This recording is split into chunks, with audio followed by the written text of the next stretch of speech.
Hi, I'm Brett Harned, Director of Education for Team Gantt.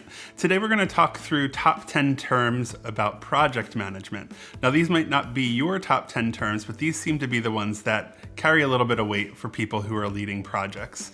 And I'll say these aren't in any specific order. I'm just going to kind of run through the top 10 that I think we should teach you about. Let's jump in.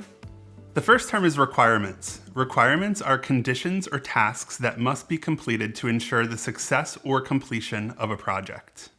So requirements can take a lot of different forms. You'll see them as listed formal business goals. You'll see them in spreadsheets listing specific features or functions that are required in a project. You'll see them listed as tickets in a system for a developer or a team member to pick off and work on. You'll even see requirements listed on a whiteboard, just kind of an informal way of saying, hey, these are the things that we need to do on this project. No matter what you do, you should make sure that your requirements are documented in some way that everyone can easily understand them, update them, and say, hey, this thing is done, or there's an issue with this thing. Some projects won't have requirements at all, specifically smaller, quicker projects, and that's okay. What you have to do is just be flexible and make sure that you're doing what's right for the project. But when you do have project requirements in place, you can rest assured that you're on track and you're doing the right things. Our second term is project plan. A project plan is a document that defines a project's process, tasks, milestones, and assignments while taking scope and deadlines into account. We talk about project plans a lot at Team Gantt, and that's because we make software that actually makes planning really easy. As a PM, I've created a lot of project plans in my day, and I can say that the project plan is probably the most important document on any project because it sets the expectation for when tasks are happening, who's assigned to them, and how they contribute to the long-term success of a project. Project managers are usually responsible for creating and managing plans through a project, and they're typically living, breathing documents that change over the course of time. So using a software or tool like Team Gantt can help you to manage that. Our third term is milestone, and a milestone is an action or event that marks a significant event or change on a project. So you may use the term milestone in your life for significant events, things like weddings, births, or even historical milestones that have happened throughout the course of the history of the country or the world. A significant milestone that I can think of is July 20th, 1969, when Buzz Aldrin landed on the moon. So if there were a project plan for the Apollo 11, you would see on the Gantt chart a little diamond that signifies the milestone of landing on the moon. Now, how would you relate that to a project, let's say, within your organization or in the project management world? Think about things that are milestones in your projects that could be large, significant meetings, deliveries of deliverables or meetings about those deliverables, or even the launch of a product or a project. Those are the things that you're going to list as milestones on your project plan. Our fourth term is stakeholder management, which is the process of identifying and engaging with the people who are responsible for or even fund a project throughout the course of it. So stakeholders might be executives, business leaders, managers, and even clients. These are the people who are really controlling your project, the people that you're talking to and really trying to get insight and approval from throughout the process. Engaging these people for many project managers can be really difficult because typically people at those levels don't have a ton of time to engage in projects, particularly if they're one of several that are happening within an organization. So having a process in place for engaging those people and making sure that they're engaged throughout your process is very important.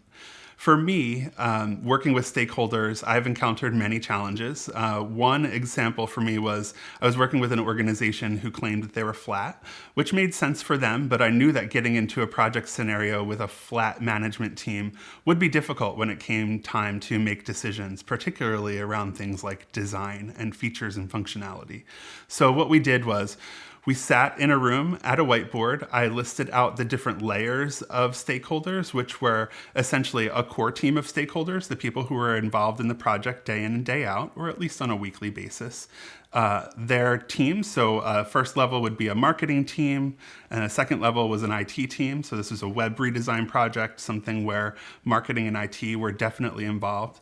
Then there's a layer of stakeholders who are above that, which might be a management layer. Maybe they're middle managers, maybe they're department heads. They're people who are definitely going to have the opportunity to come in and change the course of the project if they want to.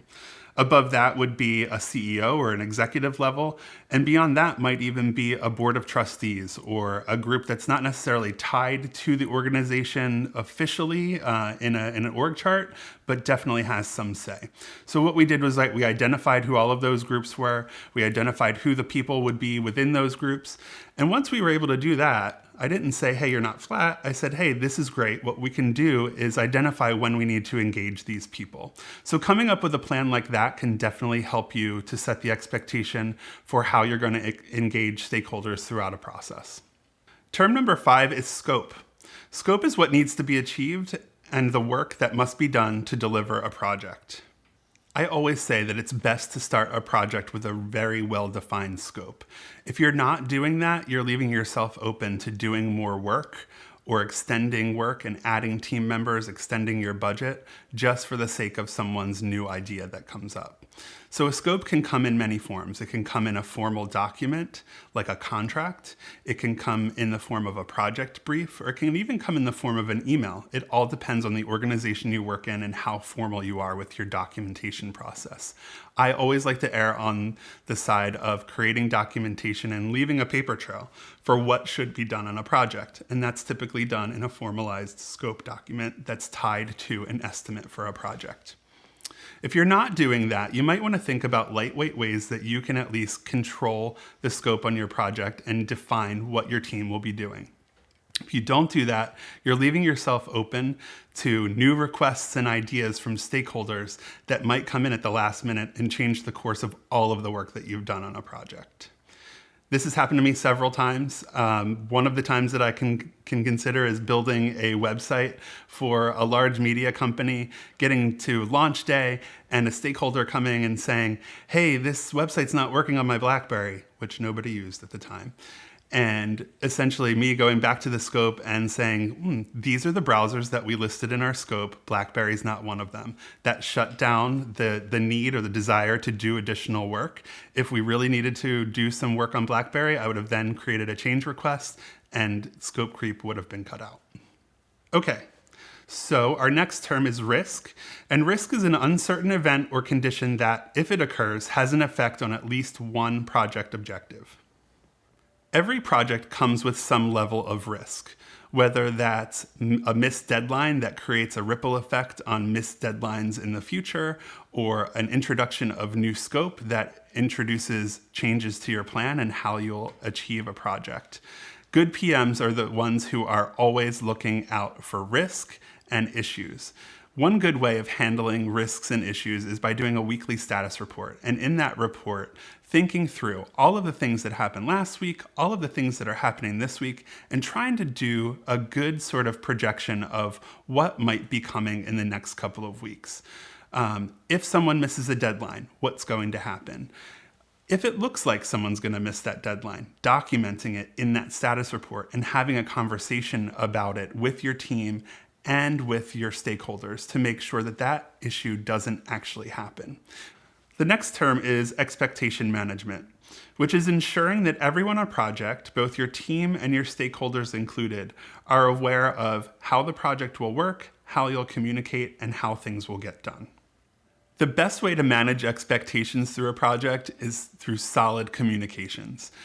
I typically recommend sitting down at the beginning of a project to make sure that your team and your stakeholders alike are aware of how the project is going to work. So you'll talk through your process, you'll talk through who is accountable for tasks, when major milestones are going to happen, and ensure that everyone is on the same page.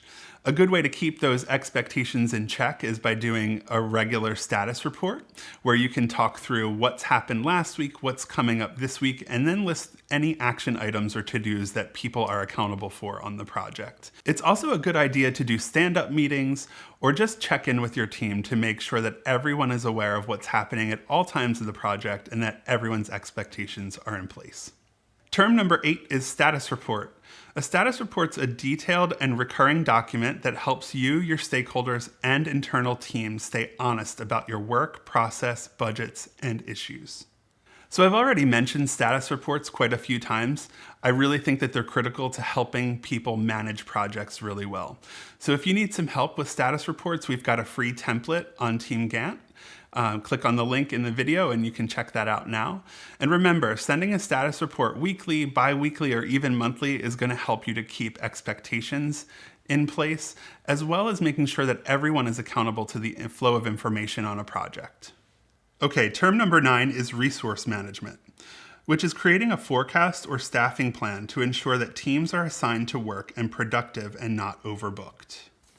This is a tricky term because using the term resource for people doesn't really go well with people who you're calling resources. A friend of mine, Mary Williams, who's the CTO of Monzo, said in a tweet, "If you call people resources, they're allowed to call you overhead." To a room full of people at a project management conference. It got lots of laughs, and I agree with it. We shouldn't call people resources. We are talking about booking people and their time, but we have to remember that they're just humans. We're not booking 40 hours and saying this work will get done. We're making an estimate for what it might take to get that work done. So when you're doing your staffing plan, or even if you're calling it a resourcing plan, make sure that you're thinking about the people who are involved, and don't treat those people like boxes that can be moved around. So our final term is change management. And change management is the process, tools, and techniques used to manage unscheduled change on a project.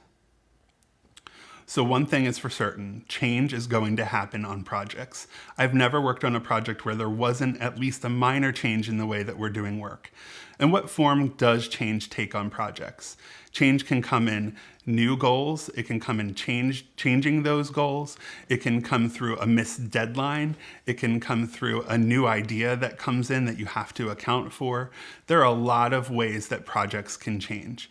And what's important within change management is having a process for how you handle that change. So it's communicating that change, it's making an update to a project plan or an update to a budget to accommodate for that change, and then also communicating what the effects are of that change as your project proceeds. And there you have it. Those are the top 10 PM terms. Like I said, they might not be your terms, but they're the ones that I thought were worth mentioning today. If you feel like we've missed something or you want to get in touch and talk about it, please feel free to comment below or get in touch with us on Twitter @Team Gantt. Thank you.